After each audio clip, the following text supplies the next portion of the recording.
Probably you might not hear, I think, many times, right? Okay, let's continue with the second chapter. Reality, its static and dynamic aspect. Ultimate reality. There has been a great deal of controversy over the question of existence of God, the ultimate reality. The real problem, to my mind, is not that of proving or disproving the existence of the eternal absolute, but that of defining it in an adequate and satisfactory way. The factor of blind and enthusiastic faith, created and strengthened by individual miseries and cravings in different cultural contexts, has added more and more confusions. Consequently, the man of reason and thought rightly feels disgusted at the very mention of the word God. So, different cultures, different saints, different people have given different definitions of God or different conceptions of God. So, it is so thoroughly confusing.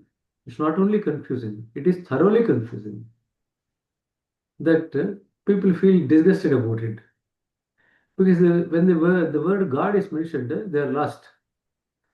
They don't know what to relate to, what context to relate to, all these things. So that clarity is not there. So now he's talking about the various conceptions of God. There are various conceptions of the ultimate reality. People look upon him differently according to their capacity and understanding. So the first one, the most commonly accepted conception of God is eternal power. So that's the first concept. Now, but the philosophical view includes the idea of the Nirguna Brahman or indeterminate absolute, which is above all multiplicity and distinction. It is beyond the quality, activity, and consciousness. Underline these three. Yeah. Nirguna means beyond activity, beyond consciousness, beyond quality. Saguna, this Nirguna Brahman is regarded to be the ultimate cause and substratum of existence, the superactive center of the entire manifestation. It is also known as the Parabrahman. So again, this is a different way of conceptualizing God.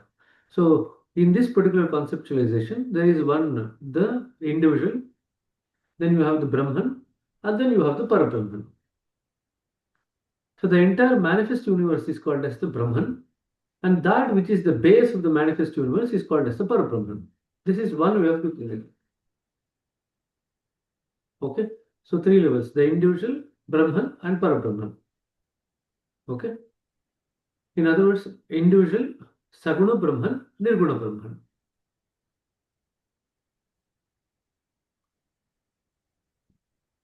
I want to define it in a slightly different way: individual, Saguna Brahman, and then Nirguna Brahman. And we know what is Nirguna Brahman. Saguna Brahman is anything which has any of those things: quality, activity, and consciousness. That is Saguna Brahman. Okay.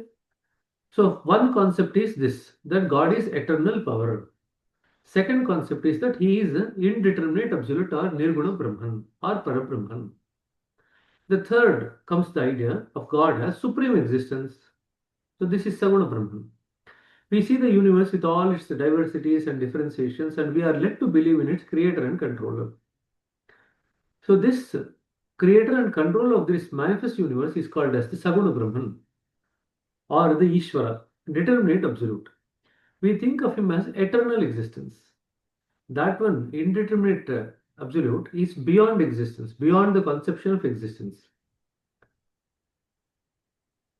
Here, it is within the realm of the existence, supreme existence.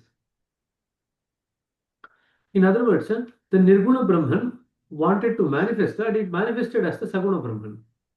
Both are one and the same, essentially. But one is unmanifest, other one is manifest. That's all it is. In that way, the Saguna Brahman is slightly lower in the order of pecking, a lower conception of God. But essentially, the Saguna Brahman and the Nirguna Brahman are both made up of the same element, same thing. Except that in the Saguna Brahman, there is activity, there is quality, there is consciousness. And in Nirguna Brahman, none of these things are there. That's it. So for manifestation to occur, there should be some quality, there should be some activity, there should be some consciousness. So when, for example, just simple thing is, when we are sleeping, we are the same individual. When we are active also, we are the same individual. When you are awake and active, you are the same individual. When you are sleeping also, you are the same individual. So the sleeping state of that individual, you can call it as the Nirguna Brahman, and the waking state of the individual, you can call it as the Saguna Brahman. But essentially, it's the same person. It's not a different person. Does it make sense? So likewise, so there is two states of the God. One is Nirguna Brahman, when he is not yet manifested. Other one is the Saguna Brahman, where he is manifested. Manifested in what ways? In quality, in activity, and consciousness. But look at that, the previous paragraph. This Nirguna Brahman is regarded to be the ultimate cause and substratum of the universe or existence, and the superactive center of the entire manifestation. It's not the inactive center, it is the superactive center of the entire manifestation. So just keep that in mind. The center is not inactive in that way. It is the superactive center, but it appears inactive.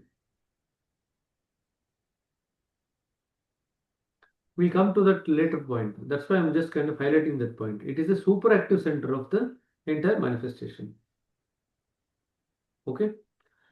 Anyway, this the supreme existence, in the sense that now the state of existence, non-existence is now gone. Now you have come down one level, one step below. Now you will take God as supreme existence. And anything that is manifest in the universe has to have some controller, some creator. And that person is called as the Ishvara, or the Saguna Brahman, or the determinate absolute. We think of him as eternal existence, which is omnipresent and omniscient, possessing all the finest attributes. He is the efficient cause of the world and also its preserver and destroyer. This is when the conception of the creator, the preserver, and the destroyer comes in. When the existence is manifested, then all these three things are necessary. So somebody should manifest it, somebody should maintain it, somebody should destroy it.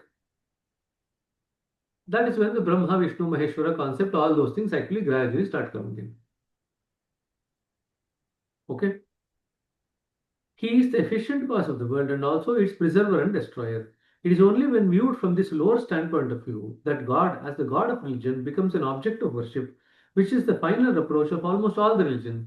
So almost all the religion actually helps you to kind of worship this God only, the lower God, the Saguna Brahman. This Saguna Brahman is also known as Apara Brahman. So you can look at it as individual the Brahman, Parabrahman, or Apara Brahman, Parabrahman. Or you can look at it as individual Saguna Brahman, Nirguna Brahman. Three levels. Anyway, we are at the bottom, so that is not going to change. We are at the base of the entire creation. If we are not there, then who is going to know what creation is? Only we can help in knowing what creation is. Okay, so we are at the bottom. We are at the base of the entire creation in that way. But from our level, we go to the Saguna Brahman, then we go to the Nirguna Brahman. Or you can also call it as individual Apara Brahman, Para Brahman. Okay. Much has been said in the religious books about the above mentioned two conceptions. Some think that the concept of Nirguna or attributeless, indeterminate God is better than the determinate God. Others hold the opposite view. In fact, both of them are erring. They attain neither the Nirguna Brahman nor the Saguna Ishvara. There are no doubt the two ways, but the goal is one, the realization of the ultimate or the eternal absolute. Now he's talking about people have for centuries fought about whether God is Nirguna or Saguna without necessarily tasting it. They're only worried about the concepts of God without necessarily realizing the God himself. So in one of the previous chapter, Babaji wrote, no, it's not only important to know about God, but it's also important to experience God. So in that way, most of the people actually fault on these two aspects, Saguna, Nirguna. Now, the concepts, however good it might be, are all at the level of the mind only. Now, for you to experience God, you have to cross the realm of the mind. Then you can experience God. Then, once you experience God, you will be least bothered whether it's Saguna, Nirguna. Right? So, I give you ice cream. When you get the ice cream from the shop, it has a shape. You cut it into slice and then you actually put it in the plate and eat it. Right? Now, after a few minutes, the ice cream starts melting. It loses its shape. Now, you will not say that I'm not going to eat the ice cream because it's lost its shape. Whether the ice cream has a shape or it's lost its shape, the ice cream is ice cream. You will anyway enjoy eating it. Why should you worry too much about it? Whether it's with shape or without shape, and then you leave. What the people are doing is they would leave the ice cream aside. They start arguing whether ice cream is with shape or without shape, without eating the ice cream, which is right in front of them. See the foolishness of it. A intelligent fellow will not bother about whether ice cream is with shape or without shape. We'll say, okay, I'm okay with this also, that also. I want ice cream, that's all. You give me ice cream, I'm happy eating it. But these philosophers have just wasted their life pondering about whether ice cream has a shape or not without eating the ice cream. And now Bharat is feeling, what foolish people. If they had given me ice cream, even if it had melted into full liquid, I would have just drank it. How does it matter? Right? This is what people have done over centuries. Just look at the foolishness. So that's why Babaji is saying they are erring.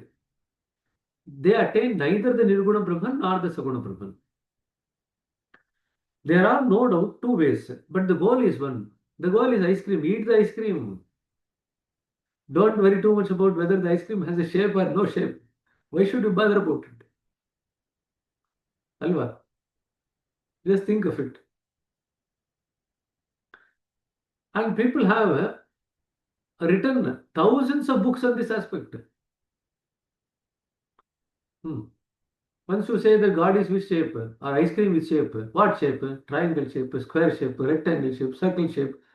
You can have all concepts of shape. How does it matter? The ice cream, right? Irrespective of which shape it is. Does the ice cream change taste just because it has a different shape? No.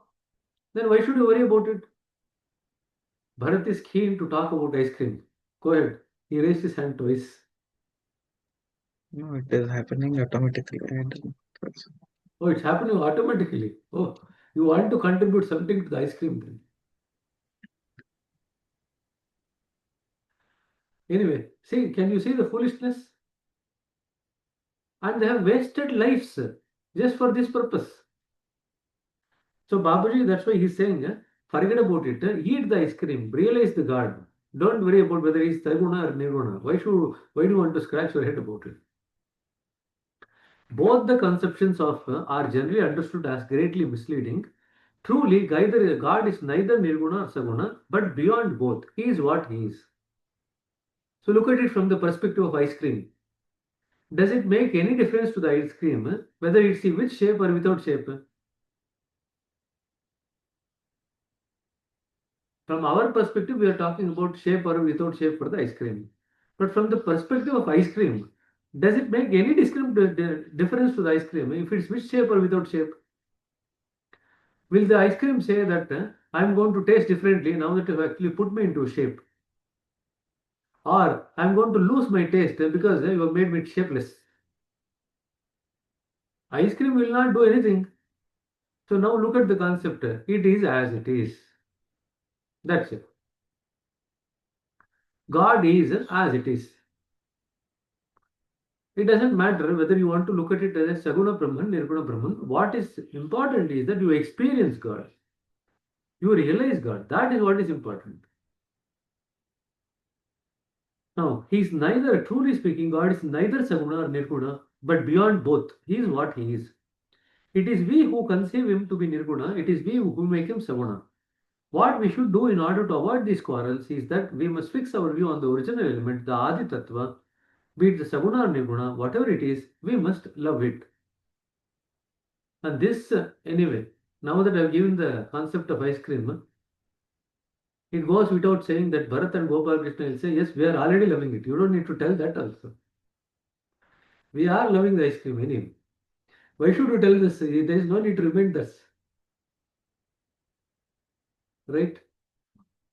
See, how many times have you actually ever wondered about all these things? Like the ice cream does not matter whether it's in shape or without shape. God also does not matter whether it's in shape or without shape. All that we have to do is we just need to experience it. We just need to realize it. That's all. We just need to love it.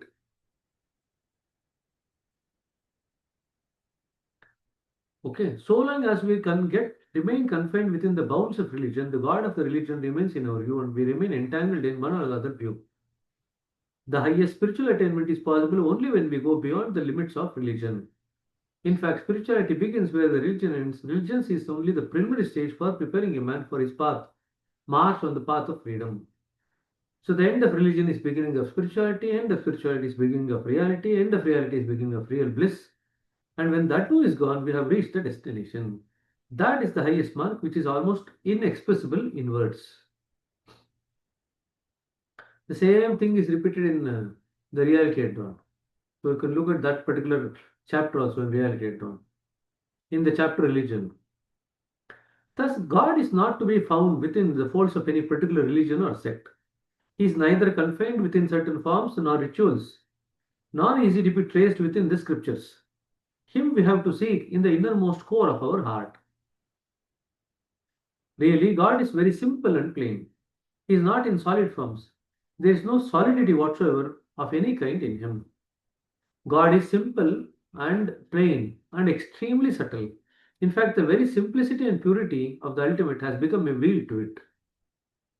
So he's giving two concepts, simplicity and purity. Plain simplicity and purity. When do we get these three qualities? Which point? 13.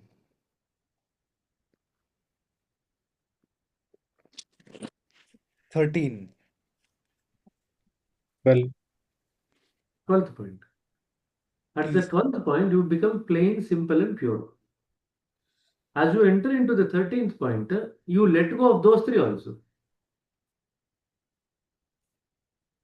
So, when you become simple, plain, and pure, you are now said to be in Sarupyata with God.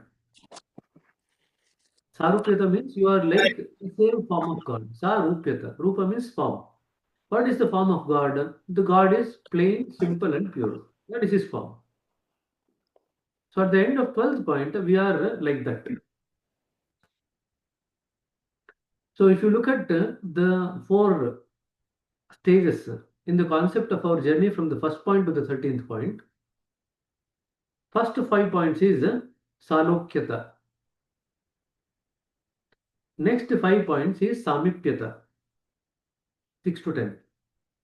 11 to 12 and till the entry of the 13 is Sarupyata. Then the journey through the 13th point and towards the center and establishing ourselves in the center in alignment with the center is Sayuchata. So 4 stages. But we get the early stage of Sarupyata at the 12th point. And then with that Sarupyata, we get entry into the central region. We are not like for like, we don't get entry into the central region. Only when we are like God, in the same form as God. What is the form of God? He's now defined it. God is plain, simple, and pure. That is the form of God. So when we become aligned with that, we are said to be in Sarupyata or in the same form of God. With the Sarupyata, we enter into the central region. Then the journey through the central region is also nothing but a refinement of that Sarupyata. You become more and more closer and closer to the state of the center. Then in the center itself, you now start acquiring the state of Sayujjata. Sayujjata is where you start acquiring the essence of the center and you become like the center. In other words, not only you become like the center, you are in close alignment with the center. It's almost like the two have become one. That is Sayujjata, the union or the merger. Although we say that the merger will not occur fully, but in a way we are in so close alignment with the center that it is said to be merged. Does it make sense? So looking at the broad conceptualization, Sarupyata, the Salopyata, Samipyata, Sarupyata and Sayujjata. 4 stages. So the entire journey from the 11th point on to up to the center is like the Sarupyata, and the alignment at the center that we develop by absorbing the essence of the center is the Sayujjata. Does it make sense? Bharat, you want to ask something? When master initiates the journey after this point, he like we automatically come to this region, or does master have to establish? When master initiates, Hmm? I didn't get the question. What is the question? When we come to like these points, like when we go to that stage, that means we go to Sayajata or Sayajata state. At that time also master will like initiate the journey forward, or the god Master will is take it. necessary till the end, till the stage of Sayujjata. Master's role is there from the first point, which is when you start the journey in terms of Salokyata. That's the first point. From the first point up to the center, Master's support is necessary. It is just that his role becomes more and more critical as we go nearer to the center. It is the reverse of material world. In the material world, master soul gradually decreases. That's why by the time we come to PhD, we don't take them as master, we take them as guide. But in spiritual world, the role of the master becomes more and more important as we go higher and higher. So it's the reverse. Unlike in material world, where the importance of the master gradually decreases over a period of time. But in spiritual world, the importance of the master gradually increases. Okay? So that reversal or the role becoming more important occurs at the 8th point. When we enter into state of surrender, then master takes onus of our responsibility. So that's like the ownership of a company passing from the ourself to master. So up to 8th point, we are 51% owners and master is 49%. At the 8th point, we gradually hand over our things to master and then he becomes 51% owner and we become 49% owner. But in other words, he has the majority stake. We have minority stake. Right. In other words, you have to hand over the ice cream. Now there is a catch. How can I hand over the ice cream? ಕೇಳು ಭರತ್ ಏನೋ ಕೇಳಬೇಕು. This is like other question. When preceptors are made, they said they are moved like after fifth point. Uh, they have to cross the fifth point. Is it that because that Sorry? they say that like I have heard that when preceptors are made, they are made to cross fifth point.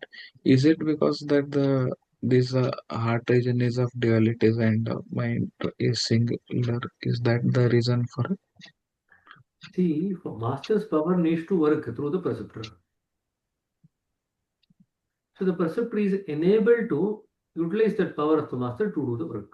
That's all that occurs at when your people are made perceptors. So that's all that occurs. The master's power need to work through the preceptor. That is what is enabled when a person is made preceptor. So we will not go into the nitty-gritties of what exactly happens, how is it, and other things. That will keep it suspense after you come back from the training of preceptor. Okay, just remember this is all that is done.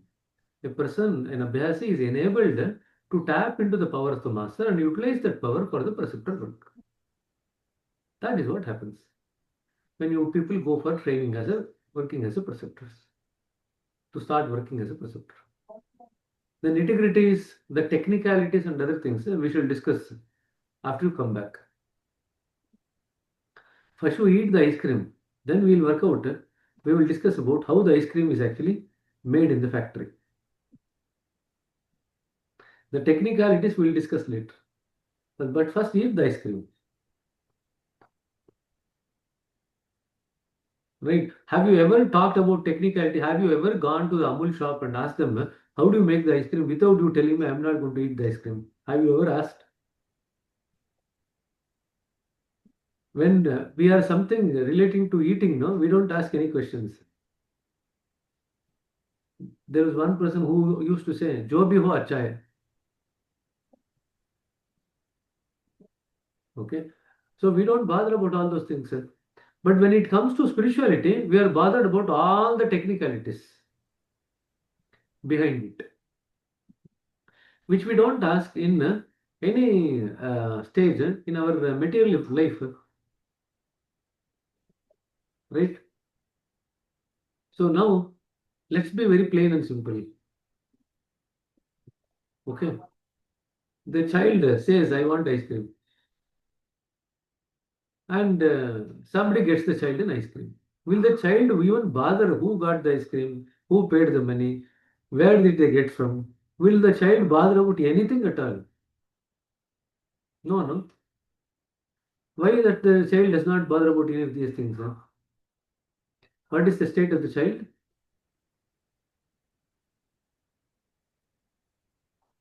What is it? Simple. Plain and simple, right? So when things come to us, let's accept it to plain and simple. Why struggle against it? Why go over the nitty-gritties? None of thing is necessary, no?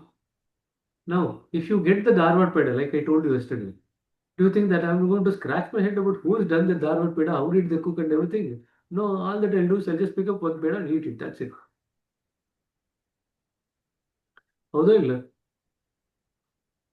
In fact, that is what we do most of the time. But when it comes to spirituality, we apply too much of mind to it. So that's like applying mind to ice cream or anything that you eat. When we have to eat something, we don't apply our mind at all. We put it into our mouth and say, how does it taste? If you feel that the taste is fine, you gulp it. That's it. If you feel that the taste is not so fine, you probably might eat less. That's it. Right? So the first thing is when we think about God, the first idea that we should have is that we should experience God. That should be the first thing. Then all other conceptualizations of God will come in later on. Why should we bother about Saguna, Nirguna, that, this, and all? All concepts. Leave it. Right? Huh. Bharat, you want to ask, Ganesh, you want to ask something? You explained about Saguna, Nirguna concepts. So it is that from below Saguna that all the creation, operation and destruction, all these things will start from there, and below that only all this God, everything comes. Correct. That is one. And can we like very simple purity and ultimate? You said 13th point. Can we say 13th point is equivalent to Saguna Brahma? Can you say that? It is different. The thing is, it takes time for manifest universe to come in. The manifest universe does not come in just at the show. The process of manifest universal coming in will start at the level of the show. But the actual manifestation of the universe actually takes place later on. So if you read the Truth Eternal, Babaji writes at the 10th point, the creator, the role of the creator, the Ishvara is now finished. So 10th point and below is the manifest universe. Above 10th point, there is no manifest universe. Although Ishvara's presence is there in existence. The existence is there, not in the way it is manifested. So you can say manifestation occurs at two different levels, or existence occurs at two different levels. One is the state of unmanifest from a grosser perspective, and the second one is the state of manifestation. 10th point and below is manifestation. Then what about this region from that 11th point up to near the center of the Kshobh? There's still existence there, there's still creation there, but it's not manifest, it's not palpable very easily until we develop that sensitivity towards that. That's why Krishna says only part of my thing, manifestation, is only visible. Only 1/4 of the manifest of the universe, only 1/4 is manifest. 3/4 is unmanifest. So that is what happens. And now we are talking about going beyond the state between the manifest and the unmanifest and reaching that center, which is the basis for both. That is what we are talking about. Okay. So don't assume that from the Kshobh itself, creation started, but it did not manifest immediately. It took time for the creation to manifest the way that we actually see it and perceive it.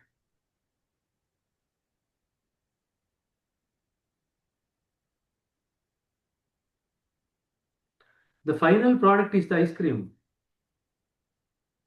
But it did not come in the first stage. The moment you put the milk into the machine, you will not get the ice cream in the next step itself. It takes time for it to come out in the form of ice cream, no? Whether it's liquid, solid, it takes time for that process. So that stage between the 10th point and up to the center or the Kshobh is where the process is occurring. Conversion of the ingredients into ice cream is what is happening. From the 10th point onwards, you start getting the ice cream.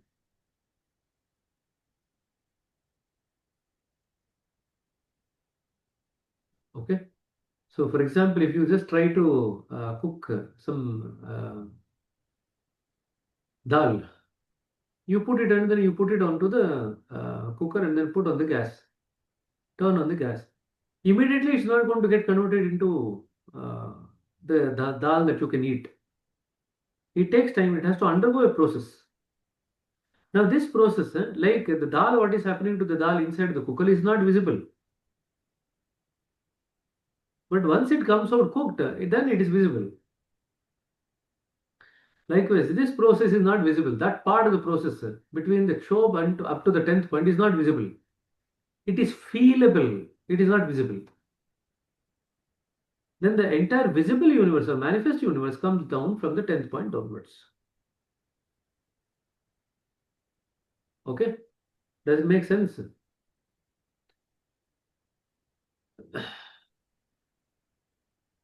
Bharat, you want to ask something? No. Bharat is now not worried about who cooks what, whatever it is. Give me the ice cream, I'm happy. Right? So now you got the four concepts, the Salokyata, Samipyata, Sarupyata, and Sahyajyata, the four stages in the context of the journey from the first to the center, first point to the center. Okay? In order to understand the conception of God or ultimate reality, let us start with the stand taken by the atheist that there is no God. This is to say, in mathematical terminology, there is no positive or negative value it can be assigned to it. The mathematical sign for that which is no positive or negative value is 0 or not. Now let the atheist be faced with the question of what exists. A consistent agnostic can doubt and deny the existence of everything but not of his own self, namely that which doubts or denies. Speaking again in mathematical terminology, it may be conveniently be expressed as 1. The atheist cannot say, I don't exist. The atheist has to agree that I exist. So that is 1. God is 0. Look at the magical function of the 0. As you go on adding more and more of that which does not exist, 0, to the right side of that which exists, namely 1, it goes on swelling and multiplying itself. There is hardly any comprehensible limit to this expansion, and the Upanishads have rightly characterized this expanded infinite as bigger than the biggest. Mahato Mahiyan. Bigger than the biggest. Now then start adding 0 to the left side or the negative side of 1 with the function of the negativating will, which is the point, the decimal. The addition of more and more knots will gradually bring the 1 closer and closer to 0. Again, there can hardly be any limit to this shrinkage of the self, and the Upanishads have rightly characterized this as smaller than the smallest or anoraniyan. Ano means anu. Anuvina anu. Anoraniyan. Atom of an atom. Particle of an particle. That is what the anoraniyan is. So Mahato Mahiyan, anoraniyan. I believe that the controversy over the question of a God is fake one. It really arises due to the misconceptions with which God has been loaded in the course of history of the various cultural groups of humanity. The need, therefore, is to give up the impulsive approach to the problem because it blurs our vision and thus impedes progress of man towards his goal. So let us stop here, give up the impulsive approach, then have a relaxed approach to God from tomorrow.